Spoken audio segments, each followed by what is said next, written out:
The morning sun cast long shadows across the weathered porch of what the locals mockingly called the eyesore on Maple Street. Sarah Mitchell sat in her grandfather's old rocking chair, her weathered hands wrapped around a steaming cup of coffee, watching as another group of teenagers threw empty soda cans at her fence. Her German shepherd, Rex, growled low in his throat, but Sarah placed a calming hand on his head. "Easy, boy," she whispered, her voice carrying the weight of countless similar mornings. They don't know any better. The cabin had been her sanctuary for 3 years now, ever since she'd returned from her final deployment in Afghanistan. The VA disability checks barely covered the property taxes, and the structure itself was falling apart piece by piece. Paint peeled from the siding like old scabs. The roof leaked in 7 different places, and the front steps sagged dangerously under even her slight frame. But it was hers. The only thing she had left of her grandfather, Staff Sergeant William Mitchell, who'd raised her after her parents died in a car accident when she was 8. The same man who'd taught her to shoot, to fish, to survive. The same man who'd inspired her to enlist, to serve her country with honor. The town of Millbrook had once respected the Mitchell name. Her grandfather had been a pillar of the community, a decorated World War II veteran who'd helped build half the businesses on Main Street. But that was before the economic downturn, before the factory closures, before property values started climbing, and Sarah's humble cabin became an obstacle to the town's gentrification dreams. "Oh, there she is again, the crazy veteran lady," came a voice from the street. Sarah didn't need to look to know it was Janet Holbrook, the real estate agent who'd been circling like a vulture for months. "I swear that place brings down the whole neighborhood's value." Sarah's jaw tightened, but she remained still. Rex, however, stood and padded to the edge of the porch, his intelligent brown eyes fixed on the woman below. There was something different about his posture today, something alert and focused that Sarah had learned to recognize during their time together in the service. Rex had been her partner for 2 tours, a bomb detection dog whose nose had saved countless lives, including her own on more than one occasion.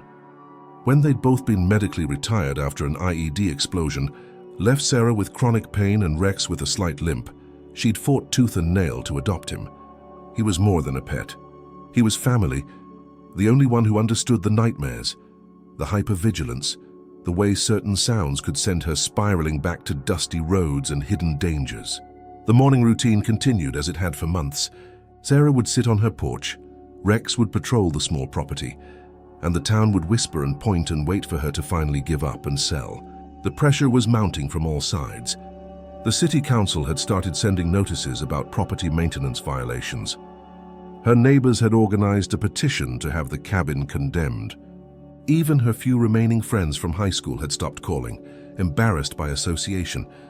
But Sarah held on, not out of stubbornness, though the townspeople would disagree, but out of necessity.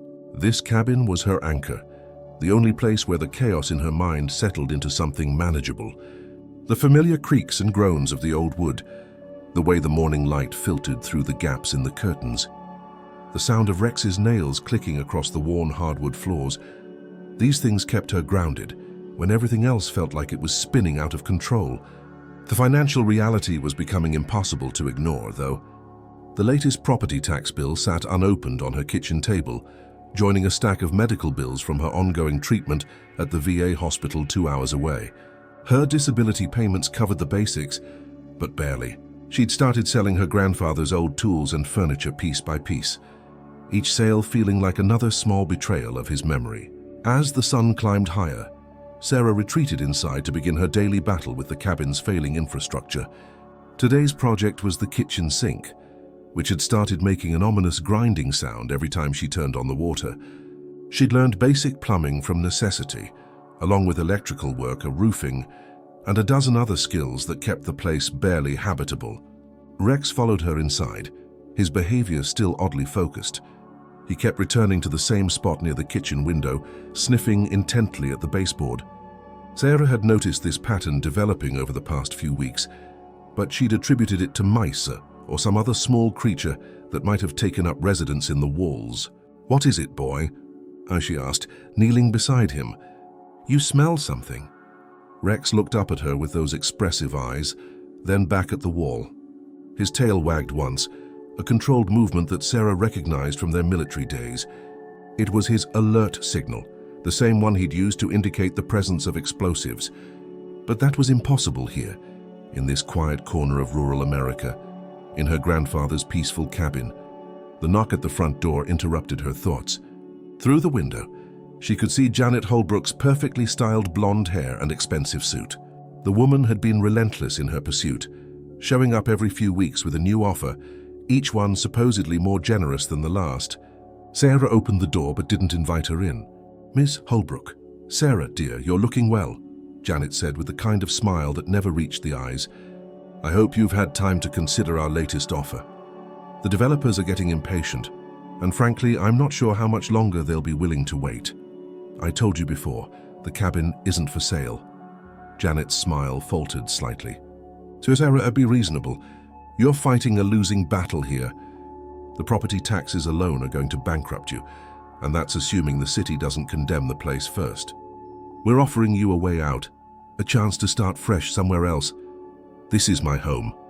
This is a shack," Janet snapped, her polished facade cracking. Look around you. The place is falling apart. You're living like a hermit while the rest of the neighborhood is trying to move forward. Your grandfather wouldn't want this for you." The mention of her grandfather hit like a physical blow, but Sarah kept her expression neutral. "You didn't know my grandfather. I know he was a practical man, a businessman. He would have understood the value of a good investment opportunity." Janet pulled out her phone and showed Sarah a picture of a sleek, modern development. "So this is what's going up on the Henderson property next month. Luxury condos starting at $800,000. Your little cabin is the only thing standing between this neighborhood and real prosperity." Sarah's hand found Rex's head, drawing comfort from his solid presence. "I'm not selling." Janet's mask slipped completely now, revealing the frustration and anger beneath. "You're being selfish, Sarah. This isn't just about you anymore." "You're hurting the entire community with your stubbornness. People have families to think about, retirement funds tied up in their property values. But you don't care about that, do you? You just want to sit here in your little bubble, feeling sorry for yourself." The words stung because they echoed Sarah's own fears, the voice in her head that whispered she was broken, useless, a burden on everyone around her. But before she could respond, Rex stepped forward, positioning himself between Sarah and Janet. His posture was protective but controlled, a clear message that the conversation was over. Janet took a step back, her eyes narrowing. "Fine, but this isn't over, Sarah. The city council meets next week and there's going to be a vote on the property maintenance violations. You might not have a choice much longer." After Janet left, Sarah sank into her grandfather's old armchair, feeling the weight of the world pressing down on her shoulders. The afternoon stretched ahead, empty and challenging like all the others. She'd lost her sense of purpose when she left the military, lost her identity as someone who mattered, who made a difference. Now she was just the crazy veteran lady with the falling down cabin, a problem to be solved, an obstacle to be removed. Rex approached slowly, resting his massive head on her knee. His eyes held that same alert expression, and Sarah found herself really looking at him for the first time in weeks. He'd been trying to tell her something, she realized. The focused attention on the kitchen wall, the way he kept returning to that same spot, the controlled excitement in his movements. "What is it, Rex?" she asked softly. "What are you trying to show me?" As if understanding her question, Rex stood and walked purposefully toward the kitchen. Sarah followed, watching as he positioned himself next to the baseboard and looked back at her expectantly. She knelt beside him, running her hands along the wall where he'd been focusing his attention. The wood felt different here, slightly loose, as if it had been disturbed recently. But that was impossible. Sarah had been living in the cabin for 3 years and had never noticed anything unusual about this particular section of wall. She pressed against the baseboard, and to her surprise, it gave slightly under pressure. "What the hell?" she muttered, examining the area more closely. The baseboard wasn't nailed down like the others. It was held in place by some kind of hidden mechanism. Rex watched intently as she worked her fingers along the edge, searching for a release. There was a soft click, and suddenly a section of the wall swung inward, revealing a hidden compartment that Sarah had never known existed. Her heart pounded as she reached for the flashlight she kept in the kitchen drawer, her mind racing with possibilities. Her grandfather had been a secretive man in some ways, a product of his generation and his military service. But this was beyond anything she could have imagined. The beam of the flashlight revealed a space about 3 feet wide and 2 feet deep, lined with what appeared to be cedar planks. Inside me, wrapped in oiled cloth, were several packages of different sizes. Sarah's hands trembled as she reached for the nearest one, carefully unwrapping the protective covering. Inside was a leather-bound journal, its pages yellowed with age. The cover bore her grandfather's initials in faded gold lettering. Sarah opened it carefully, squinting at the familiar handwriting in the dim light. The first entry was dated 1943, written in her grandfather's careful script. "If anyone finds this, it means I'm gone, and Sarah needs to know the truth about what we did during the war, and what we brought back with us." Sarah's breath caught in her throat. She'd known her grandfather had served in Europe, had been part of the liberation of several concentration camps, but he'd never talked about the details.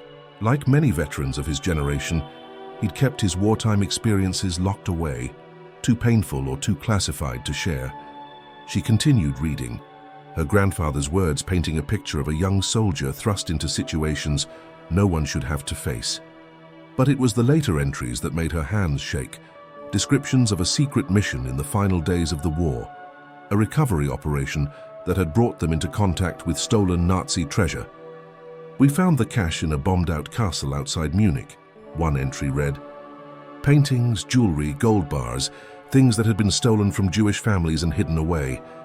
Command told us to secure everything for return to the rightful owners, but in the chaos of the surrender, some items went missing from the official inventory. I couldn't let them disappear into the black market, couldn't let the Nazis profit even in defeat. So I took what I could carry, planning to find a way to return it properly when the dust settled. Sarah's mind reeled as she absorbed the implications.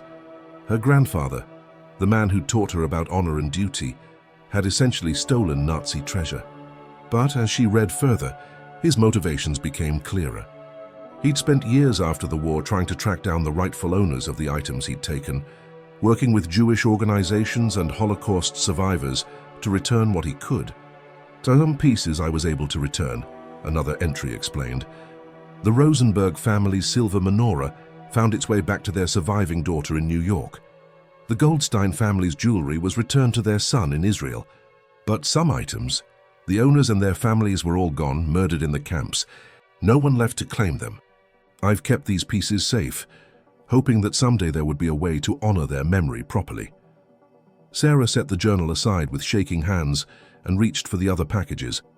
Each one contained items wrapped with the same careful attention, pieces of history that had survived one of humanity's darkest chapters. There were rings and necklaces, small paintings and photographs, items that had once belonged to families whose names were now carved in stone memorials around the world. But it was the largest package that made Sarah's heart stop. Inside, wrapped in layers of protective cloth, was a small oil painting that seemed to glow in the flashlight beam. Even with her limited knowledge of art, Sarah could tell this was something extraordinary. The brushwork was masterful, the colors rich and vibrant despite the painting's age. She turned the canvas over carefully and found a small label on the back written in German. Below that, in her grandfather's handwriting, was a note. Believed to be early work by Gustav Klimt, stolen from the Adler family, Vienna, 1938. All family members perished in Auschwitz. No known survivors. Sarah's hands trembled as she set the painting down. She'd heard enough stories about lost Nazi treasure to know that a genuine Klimt painting could be worth millions of dollars. But more than that, it represented the life and dreams of a family that had been destroyed, their memory preserved only in this small canvas that her grandfather had protected for over 70 years. Rex nudged her gently, sensing her emotional turmoil. Sarah wrapped her arms around his neck, burying her face in his fur as the magnitude of the discovery hit her. This wasn't just about money or financial security. It was about justice, about honoring the memory of people who had been forgotten by history. The sound of voices outside brought her back to the present. Through the kitchen window, she could see a small crowd gathering on the street, their attention focused on her cabin. Janet Holbrook was there, along with several members of the city council and what appeared to be a building inspector. Sarah quickly rewrapped the painting and the other items, her mind racing. She couldn't let anyone know about the discovery, not yet. There were too many questions to answer, too many legal and ethical considerations to work through. But she also knew that her time was running out. The pressure to sell was mounting, and if the city condemned the property, she might lose everything, including her grandfather's secret legacy. As she carefully closed the hidden compartment, Sarah felt something she hadn't experienced in months: purpose. Her grandfather had trusted her with this responsibility, had built this hiding place, knowing that someday she might need what was inside. He'd given her not just financial security, but a mission, a way to honor the memory of people who deserve to be remembered. The voices outside grew louder, and Sarah could hear Janet's shrill tone cutting through the afternoon air. "I'm telling you, the place is a health hazard. The foundation is cracked. The electrical system is from the 1940s, and I wouldn't be surprised if there's asbestos in those walls." Sarah stood slowly, her legs unsteady from the emotional shock of the discovery. Rex remained close to her side, his presence a comforting reminder that she wasn't alone in this fight. Whatever happened next, whatever challenges the town threw at her, she now had something they couldn't take away: the truth about her grandfather's legacy and the means to honor it properly. The knock at the door was more aggressive this time, the sound of authority demanding attention. Sarah took a deep breath, squared her shoulders, and walked toward the front of the cabin. She had a story to protect now, a responsibility that went far beyond her own survival. Through the window, she could see the building inspector with his clipboard, Janet with her predatory smile, and behind them, a growing crowd of neighbors who had come to watch the show. They expected to see her broken, defeated, ready to surrender. Instead, they would find a woman with a purpose, a guardian of secrets that could change everything. Sarah opened the door and stepped onto the porch, Rex at her side. The afternoon sun caught the faded military insignia on her grandfather's old jacket, the one she wore when she needed to feel strong. Today, for the first time in months, she felt worthy of wearing it. "Gentlemen," she said calmly, looking each man in the eye, "I understand you have some concerns about my property." The building inspector, a thin man with nervous eyes, consulted his clipboard. "Ms. Mitchell, we've received multiple complaints about the condition of this structure.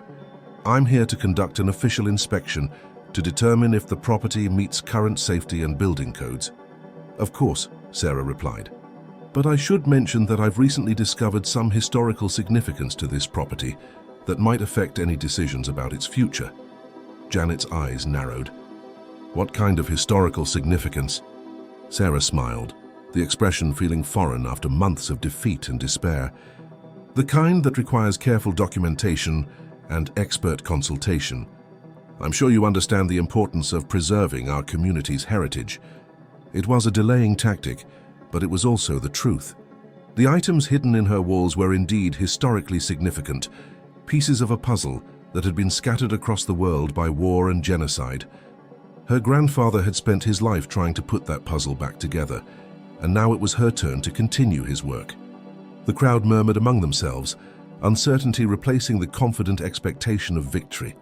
Sarah could see the calculation in Janet's eyes, the real estate agent trying to determine if this was a bluff or a genuine obstacle to her plans.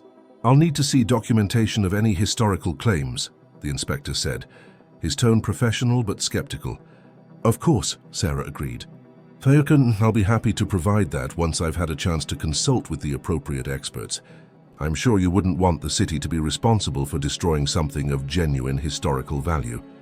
As the crowd slowly dispersed, disappointed by the lack of immediate drama, Sarah remained on her porch with Rex. The first battle was won, but she knew the war was far from over. She had bought herself time, but now she needed to figure out what to do with her grandfather's legacy. The painting alone could solve all her financial problems, could buy her a new house in a place where no one knew her story, but selling it felt like a betrayal of everything her grandfather had stood for, everything he'd tried to accomplish by keeping these items safe.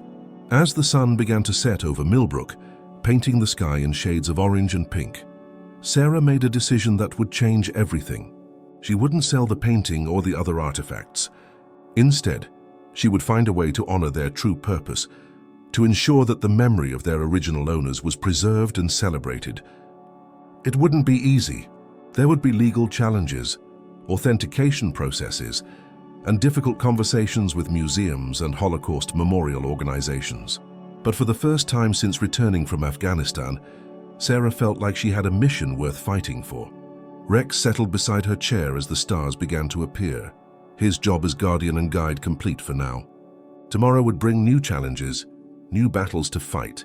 But tonight, Sarah Mitchell sat on her grandfather's porch, keeper of secrets that could change the world. No longer the town's broken veteran, but a woman with a purpose that transcended property values and neighborhood politics. The cabin might look like an eyesore to the people of Millbrook, but Sarah now knew it was something far more important, a sanctuary for history, a guardian of memory, and a testament to one man's determination to do what was right, even when no one was watching. If you're enjoying this incredible story of hidden secrets and unexpected discoveries, make sure to hit that subscribe button and ring the notification bell so you don't miss what happens next. Drop a comment below and let me know what you think Sarah should do with her grandfather's discovery. Should she keep fighting for the cabin, or find another way to honor the memory of those who came before? Your engagement helps us bring you more amazing stories like this one, so don't forget to give this video a thumbs up and share it with someone who loves a good mystery. The morning brought with it a sense of urgency that Sarah hadn't felt since her military days. She woke before dawn, her mind already racing with plans and possibilities. Rex was already alert, positioned near the kitchen where the hidden compartment lay concealed behind its innocent-looking baseboard. Over coffee that tasted better than it had in months, Sarah spread her grandfather's journal across the kitchen table and began to read more carefully. Each entry revealed another piece of the puzzle, another glimpse into the complex moral landscape her grandfather had navigated in the aftermath of World War II. March 15th, 1946. One entry read, "I met with Rabbi Goldstein today about the Weiss family silver. He confirmed what I suspected, no survivors. The entire family perished at Treblinka. He suggested I contact the Jewish Cultural Reconstruction Organization, but I'm not sure I trust them to handle these items with the care they deserve. Too much bureaucracy, too many opportunities for things to disappear again." Sarah understood her grandfather's dilemma. In the chaos of post-war Europe, with millions of displaced persons and countless stolen artifacts surfacing daily, it would have been easy for items to get lost in the system, to end up in private collections or black market sales. Her grandfather had chosen to become a guardian instead, protecting these pieces until a better solution could be found. The phone rang, startling her from her reading. The caller ID showed a number she didn't recognize, but the voice was familiar. Dr. Elizabeth Chen, her therapist at the VA hospital. "Sarah, I hope I'm not calling too early. I wanted to check in and see how you're doing. You missed your appointment yesterday." Sarah had completely forgotten about the appointment, her mind consumed by the discovery. "I'm sorry, Dr. Chen, something came up. Family matters." "Are you all right?" "You sound different, more focused." It was true. For the first time in months, Sarah felt like herself again, like the competent soldier she'd once been rather than the broken veteran she'd become. "I'm working through some things. Family history, you might say." "That's good to hear. Family connections can be very therapeutic. Would you like to reschedule for later this week?" I might need to postpone for a while. I have some research to do, some people to contact." "It's important." There was a pause on the other end of the line. "Sarah, I want you to be careful. When we're dealing with trauma, sometimes we can become fixated on projects or goals as a way of avoiding the real work of healing. Make sure you're taking care of yourself." After hanging up, Sarah considered Dr. Chen's words. Was this just another form of avoidance, another way of running from her problems? But as she looked at the journal, at the careful documentation of her grandfather's efforts to do right by people he'd never met, she knew this was different. This wasn't about avoiding her trauma. It was about transforming it into something meaningful. Her first call was to the Holocaust Memorial Museum in Washington. Del Poussy. After being transferred through several departments, she finally reached Dr. Rebecca Stern, a specialist in recovered Nazi-looted art. "Miss Mitchell." You said you have information about items that may have been stolen during the Holocaust. My grandfather was a World War II veteran. He kept a journal documenting his efforts to return stolen items to their rightful owners. I found several pieces that he was unable to return because the families had no survivors. This is not uncommon, Dr. Stern said carefully. Many soldiers brought items back from Europe, sometimes with the best of intentions. Can you describe what you found?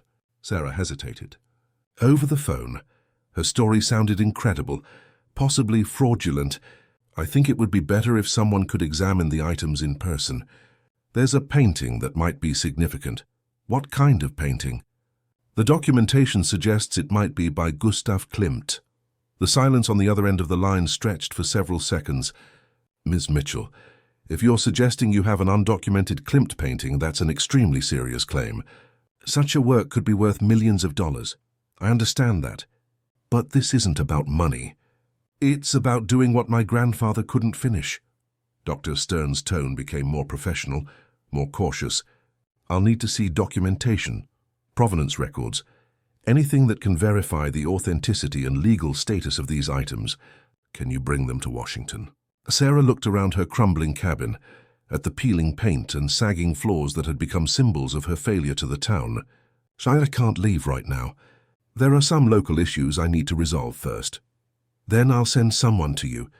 But Mrs. Mitchell, I need to warn you, if these items are genuine, there will be significant legal and ethical considerations.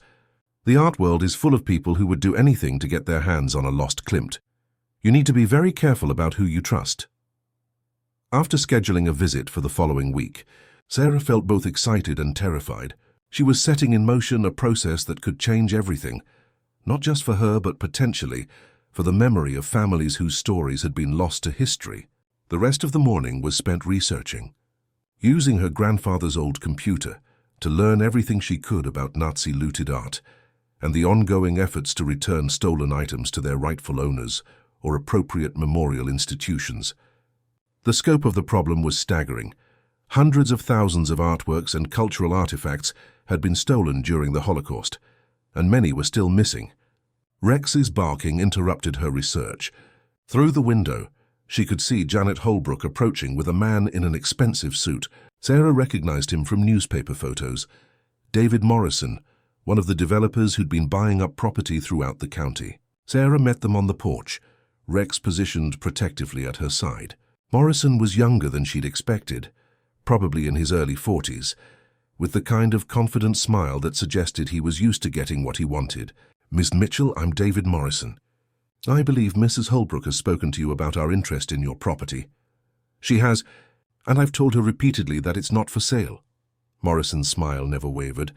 I understand your attachment to the place. Family properties can be very emotional investments.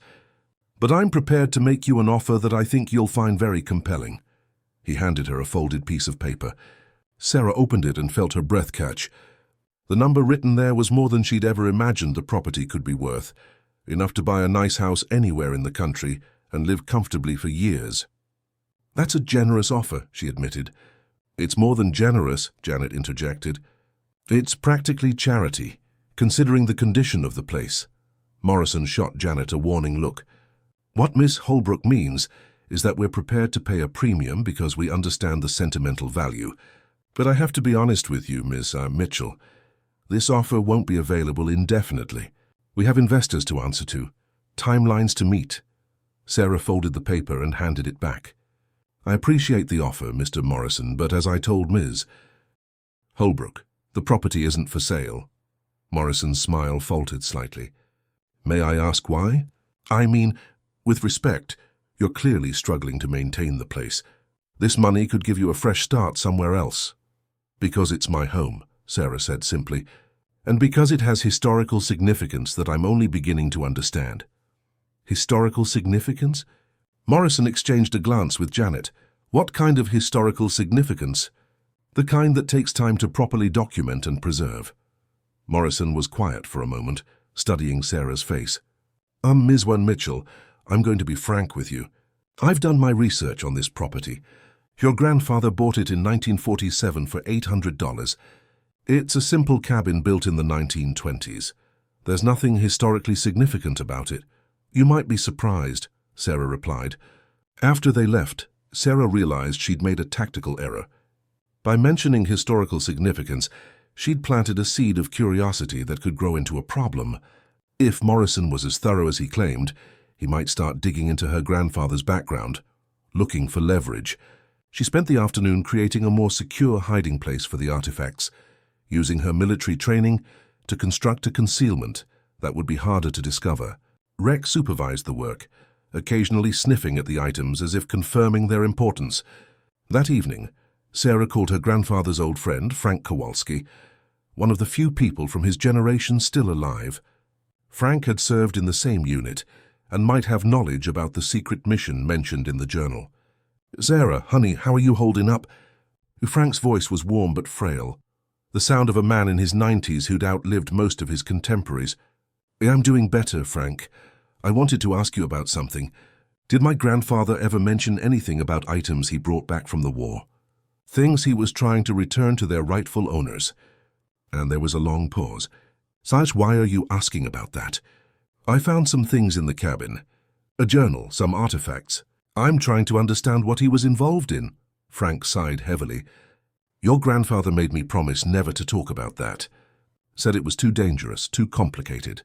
Frank, he's been gone for 5 years, and I think he left these things for me to find. I think he wanted me to finish what he started." Another pause, longer this time. "There were 6 of us who knew about the cache. Bill, myself, Tommy Rodriguez, Mike O'Brien, Jack Sullivan, and Eddie Kowalski, my cousin. No relation despite the name. We were part of a special recovery unit in the final weeks of the war." "What happened?" We found a hidden room in a bombed-out castle. Paintings, jewelry, documents, things the Nazis had stolen and hidden away. Command told us to inventory everything for return to the Allies, but in the confusion of the surrender, some items went missing from the official records. My grandfather took them." "We all took something," Frank admitted. "But Bill, he was different. The rest of us, we were thinking about the money, about what these things could mean for our families back home. But Bill, he was thinking about the people they belonged to. He spent years trying to track down survivors, trying to return what he could." "What about the others?" Frank's voice grew sad. "Tommy sold his pieces as soon as he got back to the States. Bought a farm in Iowa, never talked about the war again. Mike kept his until he died. Then his kids sold everything at auction. Jack and Eddie, they both died young. Jack in Korea. Eddie in a car accident in 1953. As far as I know, Bill was the only one who kept trying to do the right thing. Frank, one of the pieces is a painting. The journal says it might be by Gustav Klimt." The sharp intake of breath on the other end of the line told Sarah everything she needed to know. "Jesus, though, Sarah, if that's real, if it's authentic..." "I know. I've contacted the Holocaust Memorial Museum. Someone's coming to examine it next week. You need to be careful, honey. There are people who would kill for something like that. And not just criminals. Governments, collectors, people who think they have a claim to these things." After hanging up, Sarah felt the weight of responsibility settling on her shoulders like a heavy pack. She wasn't just dealing with a valuable painting. She was dealing with history, with justice, with the memory of people who had no one left to speak for them. Rex seemed to sense her mood, resting his head on her lap as she sat in her grandfather's chair. Outside, the town of Millbrook went about its evening routine, unaware that their crazy veteran lady was sitting on one of the most significant art discoveries in decades. The next few days passed in a blur of research and preparation. Sarah learned everything she could about the Adler family, mentioned in her grandfather's notes. They had been wealthy art collectors in Vienna before the war, their collections seized by the Nazis in 1938. The family had been deported to Auschwitz in 1942, where they all perished. The painting, if authentic, was one of several works by Gustav Klimt that had been in their collection. Most had never been recovered, presumed destroyed or lost forever. The discovery of even one piece would be significant, not just for its monetary value, but for its historical importance as a tangible link to a family and a culture that had been systematically destroyed. Dr. Stern arrived on a rainy Thursday morning, accompanied by 2 assistants and enough equipment to conduct a thorough examination. Sarah had spent the previous evening cleaning the cabin as best she could, trying to make it look less like the eyesore the town considered it to be. Dr. Stern was a woman in her 50s, with sharp eyes and an air of professional competence that reminded Sarah of her commanding officers. She examined the journal first, photographing each page and taking notes on her tablet. "The documentation is remarkably thorough," she admitted. "Your grandfather was very methodical in his record-keeping. This level of detail will be crucial for establishing provenance." When Sarah revealed the painting, Dr. Stern's professional composure cracked slightly. Even wrapped in its protective cloth, the work seemed to radiate importance. As they carefully unwrapped it in the cabin's main room, Sarah could see the recognition in the expert's eyes. "My God," Dr. Stern whispered. "If this is authentic." The examination took most of the day. Dr. Stern and her team used portable X-ray equipment, ultraviolet lights, and high-resolution cameras to document every aspect of the painting. They took tiny samples of paint for chemical analysis and compared the brushwork to known examples of Klimt's early period. "The preliminary results are very promising," Dr. Stern told Sarah as they packed up their equipment. "The materials are consistent with the period, the style matches Klimt's early work, and the provenance documentation is better than anything I've seen for a recovered piece. What happens now? We'll need several weeks for complete authentication. Chemical analysis, comparison with other known works, consultation with Klimt experts around the world. But if this proves to be genuine, you're looking at a painting worth somewhere between $8 and $12 million. Sarah felt dizzy at the number. It was more money than she could comprehend, enough to solve every problem she'd ever had, and most problems she might ever have. But, Dr. Stern continued, there are complex legal and ethical issues to consider. The painting was stolen property, even if your grandfather acquired it with good intentions. There may be claims from the Austrian government, from Jewish restitution organizations, from museums that specialize in Holocaust-era art. "I don't want to sell it," Sarah said quietly. "I want to honor my grandfather's intentions. He wanted to return these things to their rightful owners, or at least ensure they were properly memorialized." Dr. Stern smiled for the first time since arriving. "That's exactly what I was hoping you'd say. There are ways to do that, legal frameworks for donation that would ensure the painting ends up in an appropriate institution while also providing you with significant tax benefits." As Dr. Stern's team loaded their equipment into their van, Sarah noticed a black sedan parked across the street. It had been there when they arrived that morning, and the same two men had been sitting inside for hours. When she mentioned it to Dr. Stern, the woman's expression grew serious. That's not uncommon when we're dealing with high-value recoveries. Word gets out. Despite our best efforts to maintain confidentiality, you need to be very careful, Miss Mitchell. There are people who would do anything to get their hands on a lost Klimt." That night, Sarah barely slept. Rex was restless too, periodically getting up to check the windows and doors. The black sedan was gone, but Sarah couldn't shake the feeling that she was being watched. The next morning brought a new challenge. Janet Holbrook arrived with a sheriff's deputy and an official-looking document. "Miss Mitchell, this is Deputy Williams. He has a court order for a property inspection." Sarah examined the paperwork carefully. It was legitimate, signed by a county judge, ordering a comprehensive inspection of the property to determine if it met current safety and building codes. "You have the right to be present during the inspection," Deputy Williams explained. "But we do need access to all areas of the structure." Sarah's heart pounded as she realized the implications. A thorough inspection would likely uncover the hidden compartment, even with the artifacts removed.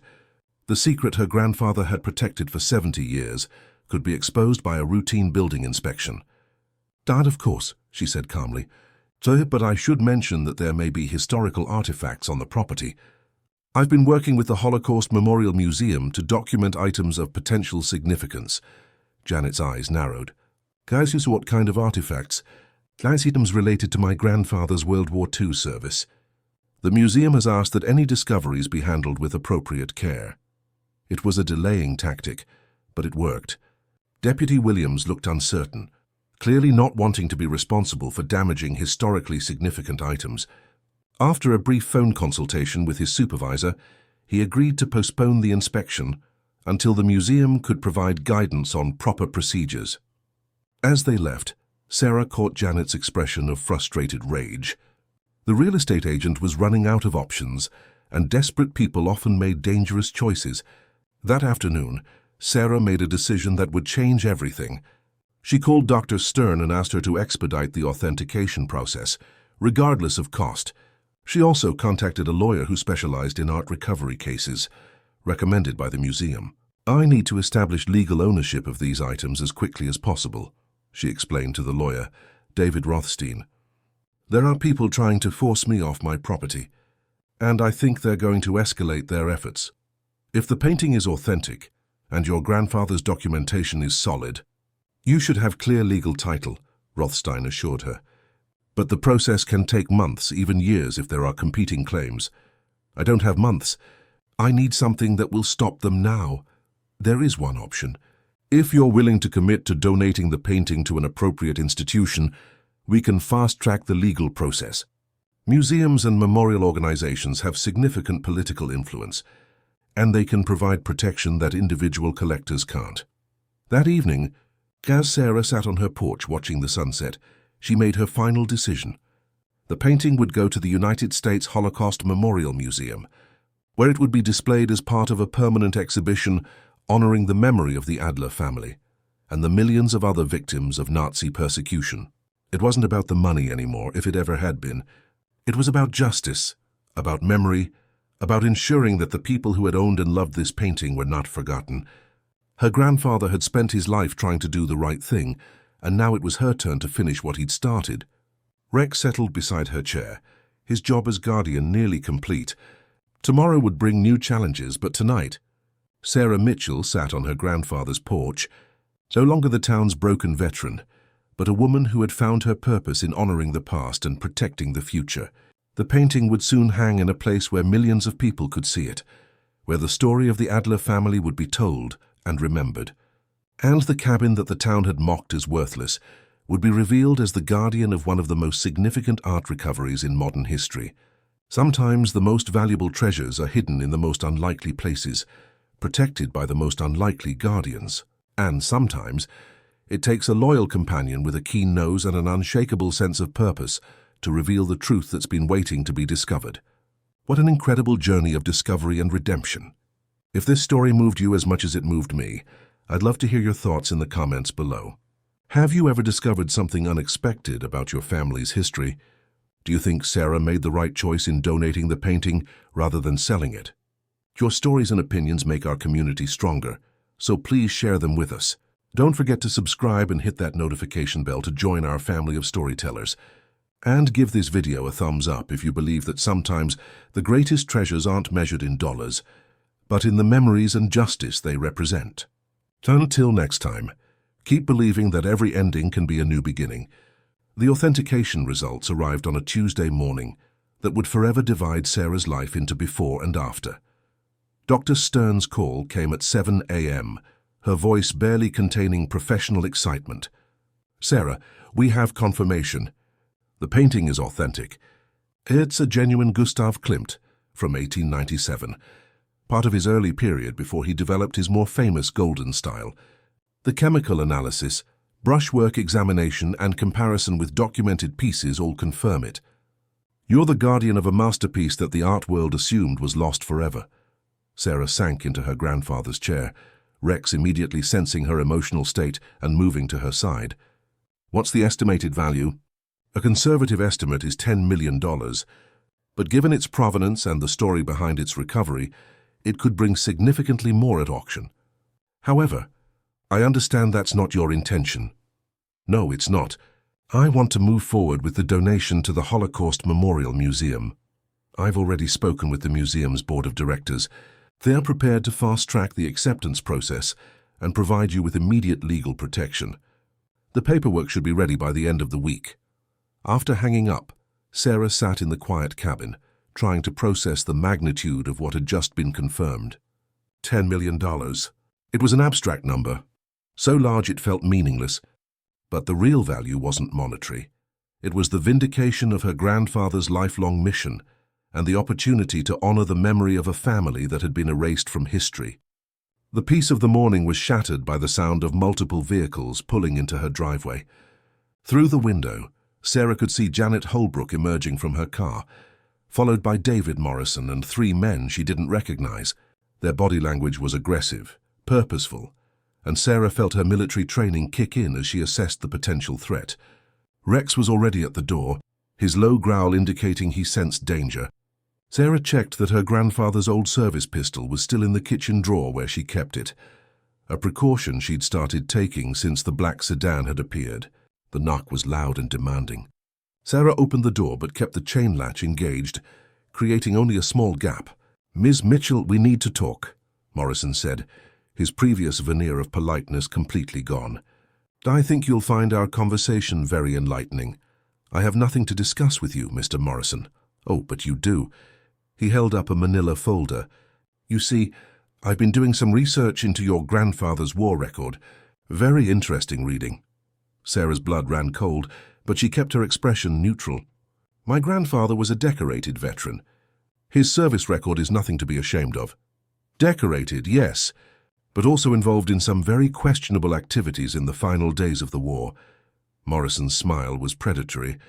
"Activities that might interest certain government agencies. Not to mention the media." One of the men behind Morrison stepped forward, and Sarah recognized the type immediately. Private security, probably ex-military like herself. The kind of person who asked questions with their fists when words weren't sufficient. "I think you should let us in, Miss Mitchell. We have a lot to discuss." "I think you should leave my property immediately." Morrison's facade dropped completely. "Listen to me very carefully. I know what you found in that cabin.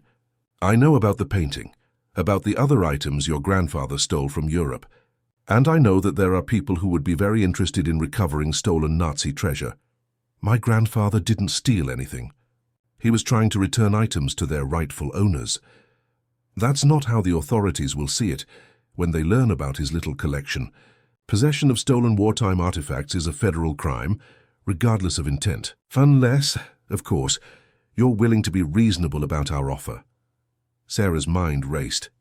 Morrison had somehow learned about the discovery, which meant either Dr. Stern's team had a leak or someone had been conducting surveillance more sophisticated than she'd realized. Either way, her position was compromised.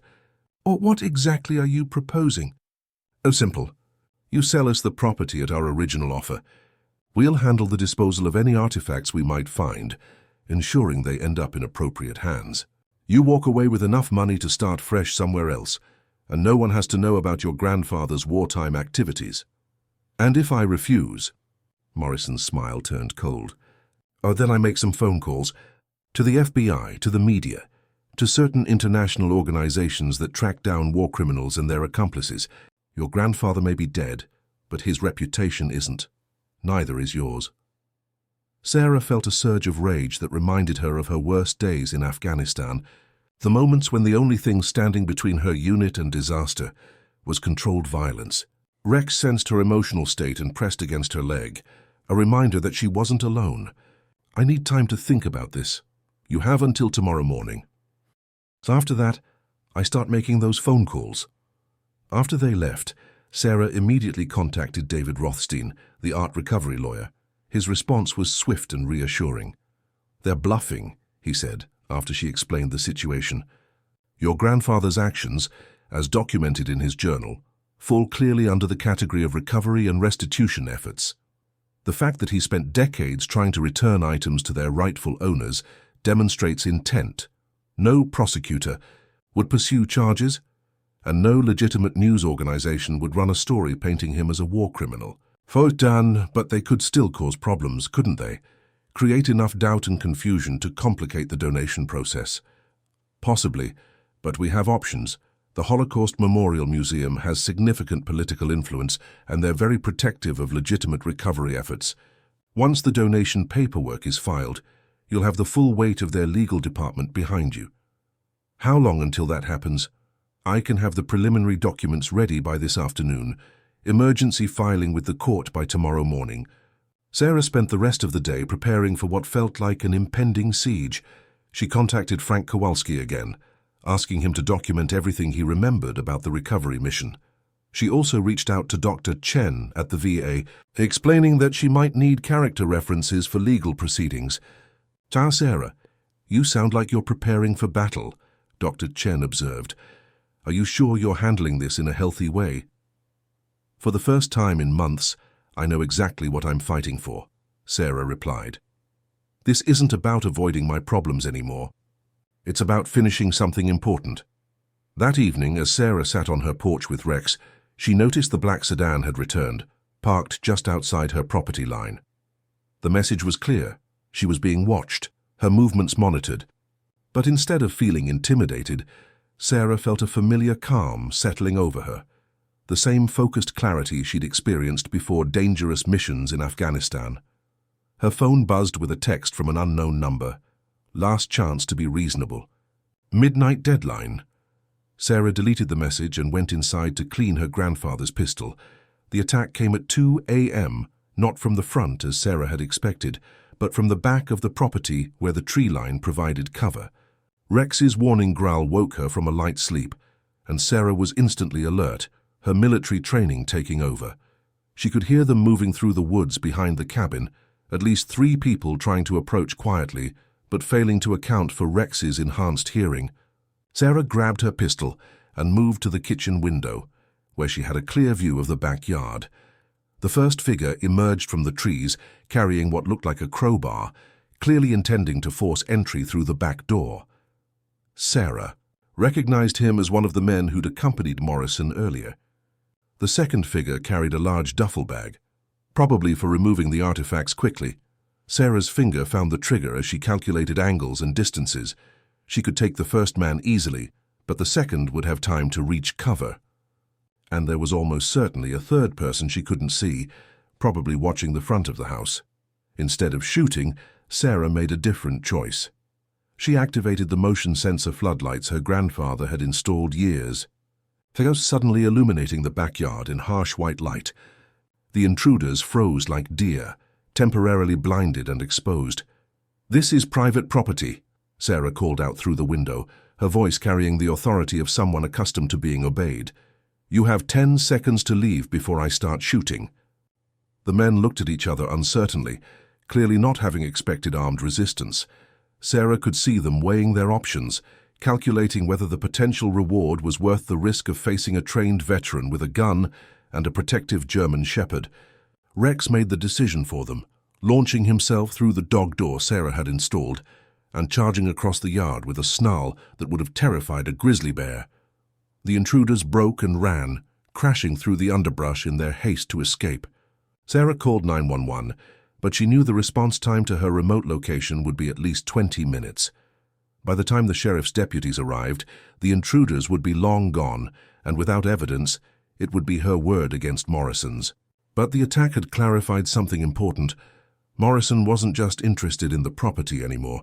He knew about the painting specifically, which meant he had access to information that should have been confidential. Someone had leaked details about the discovery, and that someone had connections to people willing to commit armed burglary. The sheriff's deputies who responded were professional but skeptical. Without physical evidence or witnesses, there was little they could do beyond filing a report. However, Deputy Williams, the same officer who'd brought the inspection order, seemed genuinely concerned. "Ms. Mitchell, I've been hearing rumors around town about some kind of valuable discovery on your property. If that's true, you might want to consider additional security measures." "What kind of rumors?" "Nothing specific, just talk. About why certain people are so interested in buying your place. Janet Holbrook's been asking a lot of questions about your grandfather's war service, trying to find out if he brought anything back from Europe." After the deputies left, Sarah realized her time was running out. Morrison's people would be back, probably with better planning and more resources. She needed to get the artifacts to safety before they could make another attempt. She called David Rothstein, despite the early hour. "I need emergency protection for the artifacts. Tonight. I can have a secure transport team there by morning.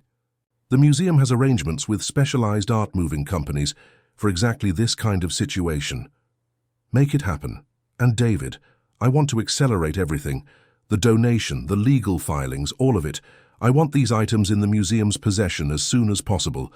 That's going to require you to sign some preliminary documents before the full authentication is complete. Are you sure you want to commit to the donation without knowing the final valuation? Sarah looked around the cabin that had been her sanctuary, her grandfather's legacy, her last connection to a family that had given everything in service to their country. I'm sure this was never about the money. The next morning brought David Morrison and a larger entourage, including what appeared to be a federal agent. Sarah met them on her porch, Rex at her side, and her grandfather's service pistol visible in its holster. Ms. Mitchell, this is Agent Bradley from the FBI's art crime team, Morrison said, his confidence restored by official backup. He has some questions about items that may have been illegally imported into the United States. Agent Bradley was a thin man in his 40s, with the kind of bureaucratic demeanor that suggested he'd rather be anywhere else.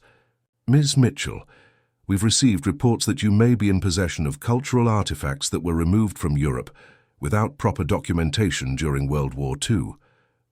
Agent Bradley, I assume you've done your homework on this case. I've reviewed the available information. Yes, so then you know that my grandfather spent 40 years trying to return stolen items to their rightful owners, and that I'm in the process of donating any remaining pieces to the Holocaust Memorial Museum. That may be true, but possession of undocumented wartime artifacts is still a federal crime, regardless of intent. Sarah smiled, the expression carrying no warmth. Agent Bradley, I think you should speak with David Rothstein, my attorney, and Dr. Rebecca Stern at the Holocaust Memorial Museum before you proceed any further. I believe you'll find that your information is incomplete. She handed him a business card. You might also want to investigate who provided you with this information and what their motivations might be. I was burglarized last night by people who seemed to know exactly what they were looking for. Agent Bradley's expression shifted slightly, the first sign that he might be having doubts about the case he'd been asked to pursue. You're alleging a connection between the burglary and the person who reported the artifacts. I'm not alleging anything. I'm simply suggesting that a thorough investigation might reveal some interesting connections. Morrison stepped forward, his face flushed with anger. This is ridiculous. You can't just— Mr. Morrison, Agent Bradley interrupted. I think it would be best if you let me handle this investigation. The federal agent's tone suggested he was beginning to suspect he'd been manipulated, used as a tool in what was essentially a real estate dispute. Sarah could see the calculation in his eyes as he reassessed the situation. Ms. Mitchell, I'll need to examine any artifacts you claim to possess, along with documentation of their provenance and your plans for their disposition. So, of course, my attorney will coordinate with your office to arrange a proper examination. I'm sure you'll want to ensure that any evidence is handled according to proper chain of custody procedures. After they left, Sarah felt a mixture of relief and exhaustion. She'd bought herself more time, but the pressure was mounting from all sides. Morrison wasn't going to give up easily, and even if Agent Bradley eventually concluded there was no case to pursue, the investigation could drag on for months. The secure transport team arrived that afternoon, 3 professionals who treated the artifacts with the reverence they deserved.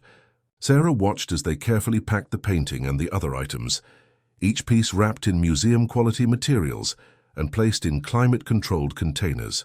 These will be in the museum's secure storage facility within 6 hours, the team leader assured her. To have full documentation, video recording of the transfer and armed escort all the way to Washington. As the truck disappeared down her driveway, Sarah felt a profound sense of completion.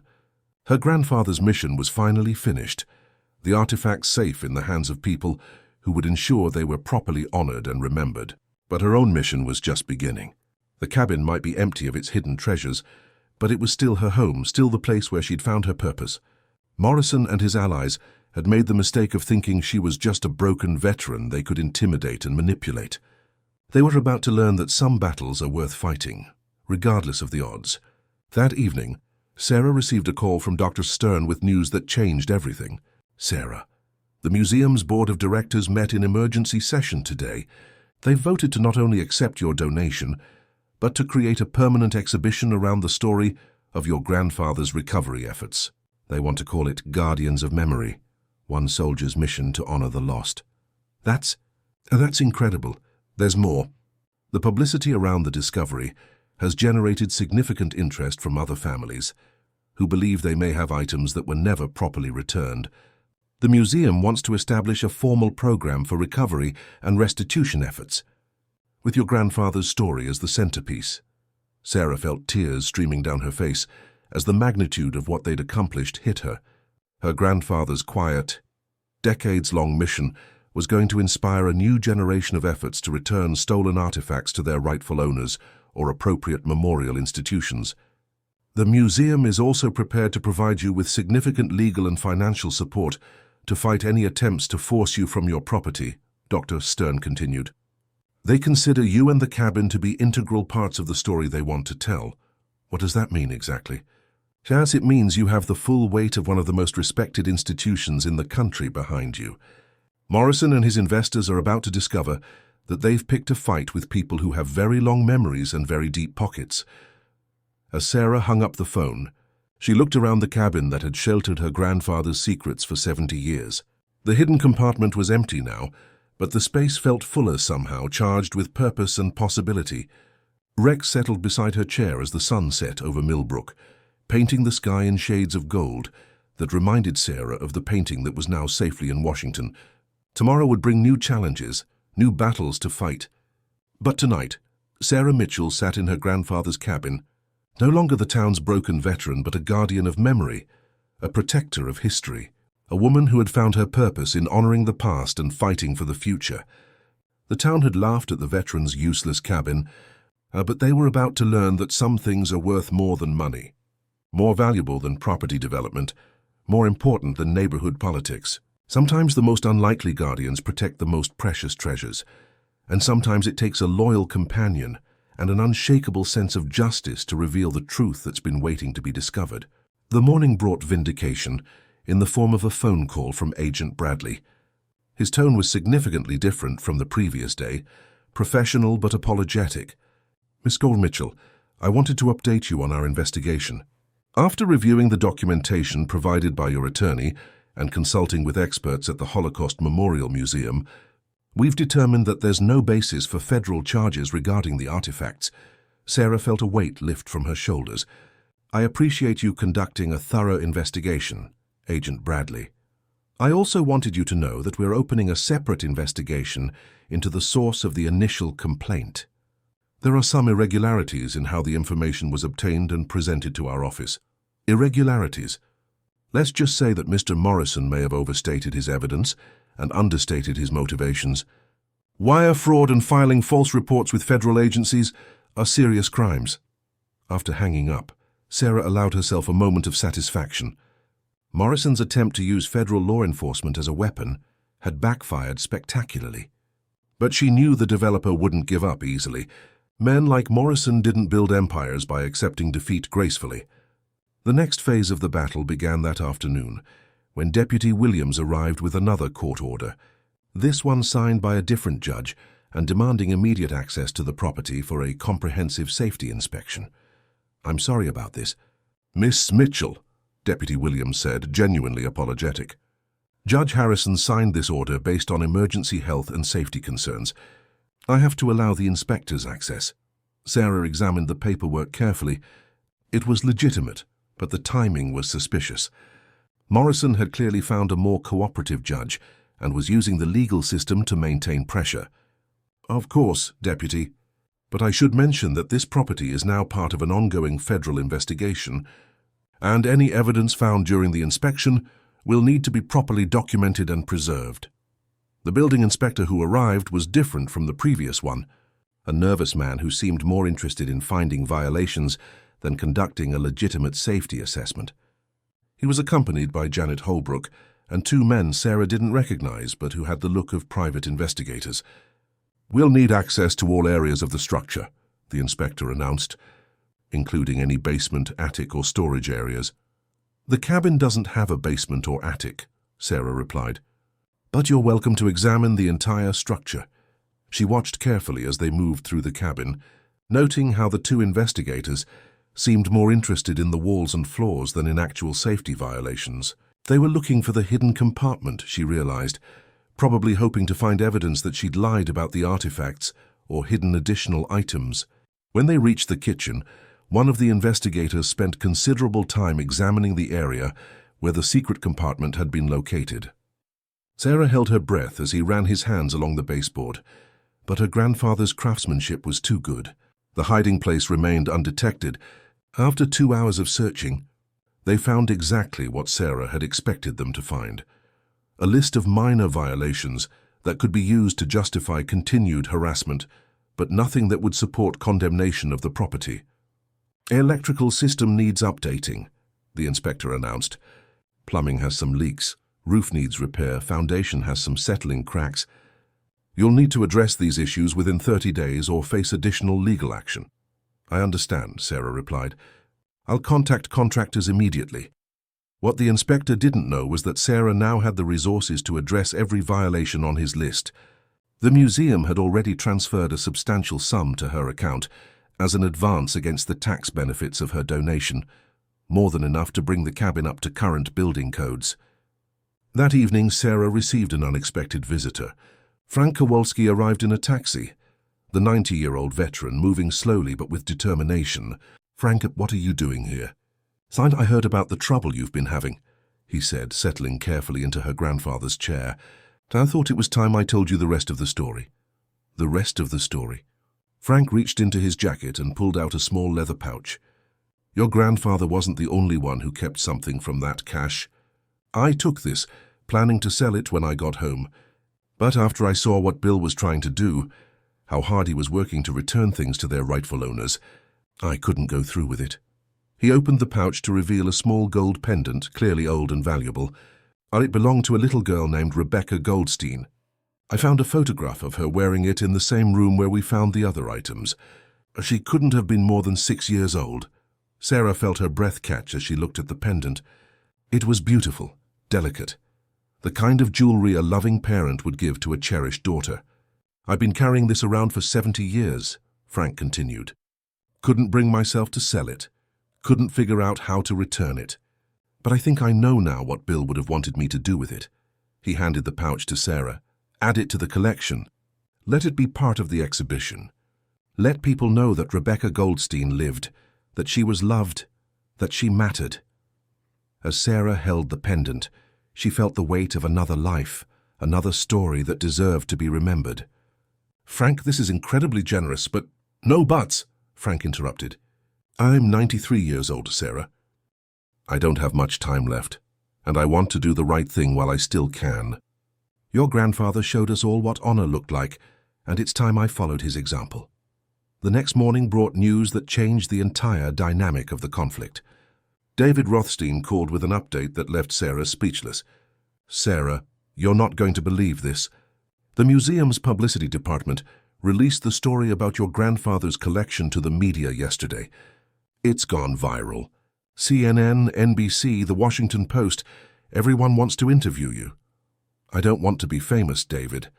I understand, but this is actually good news for your situation. Morrison and his investors are now dealing with national attention on their attempts to force you from your property. The optics are terrible for them.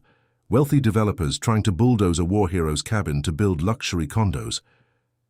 The phone had been ringing all morning with interview requests, but Sarah had let them all go to voicemail. She wasn't ready to become a public figure, wasn't sure she ever would be. But the media attention had an immediate effect on the local situation. By noon, protesters had gathered on Main Street, carrying signs supporting Sarah and condemning the development project. The mayor's office issued a statement distancing the city from any attempts to force the sale of the property.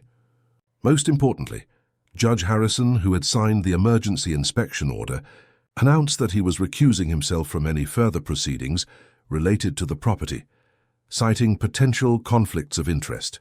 Janet Holbrook arrived that afternoon, but her demeanor was completely different from previous visits. Gone was the predatory confidence, replaced by something approaching desperation. "Sarah, we need to talk. This whole situation has gotten out of hand." "I agree. You and Morrison have been harassing me for months. That's not what I mean. Look, I made some mistakes, got involved with people I shouldn't have trusted. But this media attention is destroying my business. I need this to go away." Sarah studied the woman who had made her life miserable for so long. "What exactly are you proposing?" "Phil Morrison's pulling out.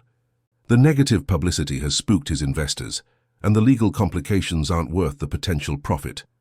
He's abandoning the development project, and Terence will want to make this right. I'll publicly withdraw all complaints against your property. Issue a statement supporting your right to remain here. In exchange, I just need you to tell the media that we've resolved our differences amicably." Sarah considered the offer. It would end the immediate threat to her property and allow her to focus on the museum exhibition and her grandfather's legacy. But it also felt like letting Janet off too easily for months of harassment and intimidation. "I'll consider it," Sarah said finally. "But I want a written agreement, and I want Morrison to personally apologize for the burglary attempt and the false federal complaint.